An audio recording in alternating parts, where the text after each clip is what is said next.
Energetic. Icon. Formidable. Manipulative. Inspiring. Legend. I first heard about Marco probably in the mid-'80s when he was becoming famous, obviously, for Harvey's. Training as a young chef in London.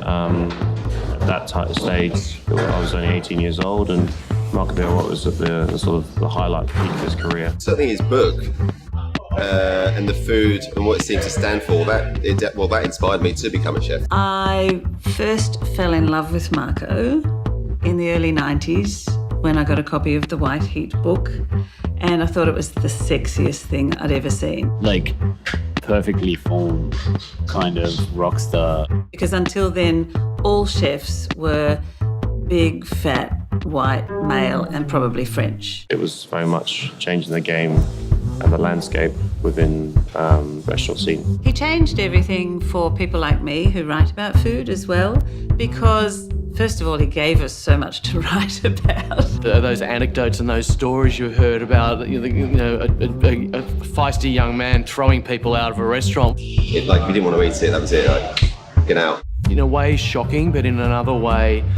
incredibly, I suppose, uplifting to think that somebody has so much courage in the conviction of what they are doing. It was fun and it was new and it was fresh, but it was very based on classic cooking as well, so you could trust him. I think, Marco's dishes have been inspiring, like beautifully put together and crafted. I mean, the very famous oysters and caviar. The poached oysters with the tagliatelle and... Like tagliatelle oysters was the stuff of legends. You look up sex and there's Marco's oysters. I think it was Georgia Play said to me... One night at Harvey's, he dumped the food went back to the kitchen door. But in walking out of the kitchen, her and Terry are sitting there, and he threw his apron on her and said something like, "Here, you'll be the only woman in Australia with Marco's Penny."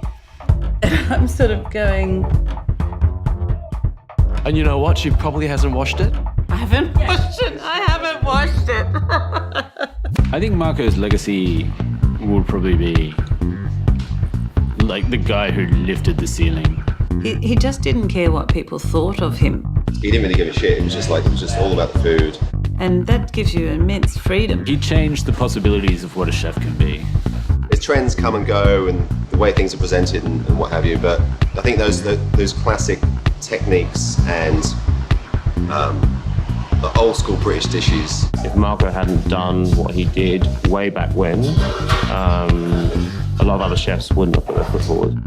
There is only one Marco Pierre White, and there's probably only ever going to be one Marco Pierre White.